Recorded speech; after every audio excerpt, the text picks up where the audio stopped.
Hi friends, welcome to दुआ gardening. कैसे हैं आप सब? उम्मीद है खैरियत से होंगे। दोस्तों, सदाबहार एक ऐसा पौधा है जो कि आपके गार्डन में हमेशा एवरग्रीन यानी हमेशा हरा भरा रह सकता है। दोस्तों, दुनिया भर में सदाबहार की कई अक़साम हैं और कई तरीक़ों से इसकी काश्त की जाती है। तो आज मैं आपको बताऊंगी कि बीज से हम इसको किस तरह उगा सकते हैं। और बीज अगर आप बीज भंडार से ले रहे हैं किसी भी वैरायटी का, वो भी इसी तरीके से आप उगा सकते हैं, या आप अपने सदाबहार के प्लांट से जो सीड पॉट इसके बनते हैं वहाँ से आपने बीज इसको कलेक्ट किए हैं अपने ही प्लांट से, तो आप उसको भी इसी तरीके से अगर ग्रो करेंगे तो ये 100% कामयाब आपकी सीडलिंग होगी। दोस्तों, सदाबहार के बीज हमेशा आप मिट्टी में ग्रो करें, कोकोपीट या लीफ कंपोज में ना ग्रो करें।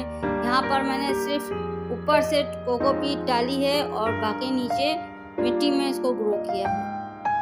सीडलिंग करने के बाद आपने इसको ढक के रखना है, किसी भी अंधेरी जगह पे रखें, और नहीं है तो आप इसके ऊपर काला कपड़ा, काला कागज़ या काली प्लास्टिक की जो थैली होती है वो इसको ढक दें, क्योंकि सदाबहार के सीड्स अंधेरा पसंद करते हैं और अंधेरे में इनकी जर्मिनेशन बहुत अच्छी होती है। अगर आप इनको ऐसे ही खुला रोशनी में रख देंगे, धूप में रख देंगे, तो ये जर्मिनेशन इनकी बहुत ही कम होगी।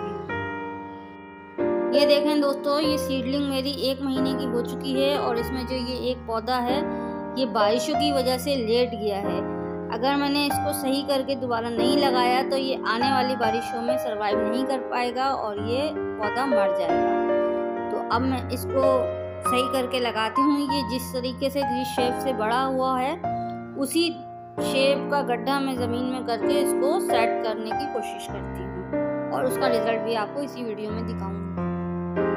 दोस्तों, सदाबहार के पौधे के लिए हमेशा मिट्टी के गमले को इंतखाब करें, क्योंकि मिट्टी के गमले में प्रॉपर जो सॉइल है वो सूखती है। अब बात करते हैं सदाबहार के पौधे को धूप कितनी चाहिए। तो 2 से 4 घंटे की अगर आपके घर में जहाँ धूप आती हो वहाँ आप इसको लगा सकते हैं, उगा सकते हैं। इसके अलावा जून जुलाई की जो सख्त धूप होती है और लू भी चलती है, तो उसमें आप थोड़ा सा इसको शेड प्रोवाइड करें, यानी कि थोड़ा सा इसको साए में भी रखें। अब हम बात करते हैं कि इसको पानी कितना चाहिए। तो सदाबहार के पौधे को जब तक इसके पौधे की मिट्टी ऊपर से 2 इंच तक खुश्क ना हो जाए, जब तक आप इसको पानी ना लगाएं। आप उंगली से टच करके देखें, ऊपर गड्ढा करके देखें, और अगर उंगली में आपकी मिट्टी चिपक रही है तो आप पानी ना दें, और जब उंगली में मिट्टी नहीं चिपक रही तब आप इसको पानी दें। इससे पहले अगर आप ज़्यादा रोज़ाना पानी देंगे या ज़्यादा पानी देंगे तो ये आपका पौधा कभी भी सर्वाइव नहीं करेगा, मर जाएगा।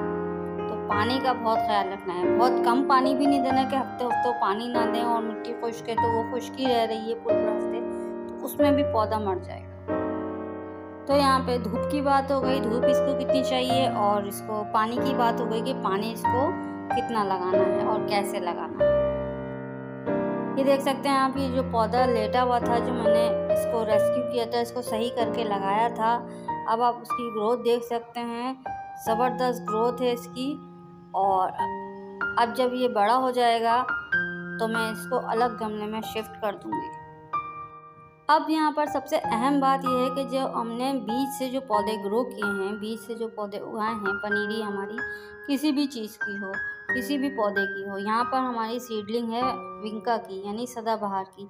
तो सदाबहार की जो सीडलिंग है उसको हम कब ट्रांसफ़र करें, कब ट्रांसप्लांट करें, यानी कि कब उसको अलग अलग गमलों में शिफ्ट करें। तो ये जो सीडलिंग है, जब तक हमारी ये सीडलिंग कम से कम 2 महीने की ना हो जाए, ये पौधे इनकी एज जब तक 2 महीने की हो जाए तब आप इसको अलग गमले में शिफ्ट कर सकते हैं। 2 महीने, या अगर आपने किसी बड़े गमले में लगाए हुए हैं तो उसको 4 महीने भी आप वेट कर सकते हैं। 4 महीने के बाद इसकी स्टेम भी मोटी हो जाएगी और पौधा जानदार होगा, तब आप उसको अगर शिफ्ट करेंगे तो इसको ट्रांसप्लांट शॉक नहीं लगेगा और ये आपका हरा भरा एक मदर प्लांट बन जाए। दोस्तों, यहाँ पर अपनी सीडलिंग को ट्रांसप्लांट शॉक से बचाने के लिए, यानी कि जब हम गमला तब्दील करते हैं तो हम देखते हैं कि अक्सर हमारी ज़्यादातर सीडलिंग जो है वो डेथ हो गई हैं, मर गई हैं। वो क्यों मर जाती हैं? वो इसलिए मर जाती हैं कि हम इसको दिन में शिफ्ट करते हैं, यानी कि दिन में हम इसका गमला तब्दील करते हैं। पहली तो चीज़ ये है, आप इसको हमेशा शाम में तब्दील करें, शाम के टाइम पे। दूसरा ये, जब हम सीडलिंग को गमले से, एक गमले से निकाल के दूसरे गमले में डालते हैं तो उसकी जड़ें जो हैं वो हमें दिखने ना पाएँ। यानी कि जब हम सीडलिंग अपनी शिफ्ट कर रहे हैं तो जड़ों के साथ जो मिट्टी होती है वो उसके साथ हमें शिफ्ट करना है। एकदम मिट्टी सारी हटा के और जड़ें जो हैं अलग अलग नज़र आ रही, उस तरह हमने नहीं करना।